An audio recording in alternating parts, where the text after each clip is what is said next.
Uyg'ur Milliy Harakati rahbari Robiya Qodir xonim Fransiya prezidenti Emmanuel Macron apandiga ochiq xat yozib minnatdorligini bildirdi.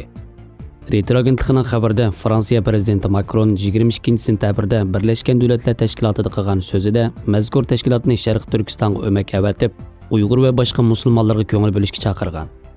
Bu munosabat bilan Robiya Qodir xonim Fransiya prezidenti Macron apandiga ochiq xat yozib, Xitoy o'zining iqtisodiy, siyosiy va harbiy kuchiga tayanib, dunyodagi ojiz davlatlarning Uyg'ur masalasida o'z yeniga tortganidek, Yevropa davlatlari savdo ehtiyojidan foydalanib turib Uyg'ur qirg'inchiligiga ko'z yumgan edi.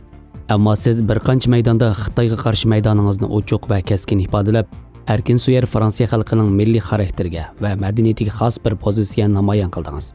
Bu orqali Xitoyning ozroq bo'lsa haddini bildirdingiz va Uyg'ur xalqiga texi dunyoda insonparvarlikning yo'qolmaganligidan bishorat berdingiz.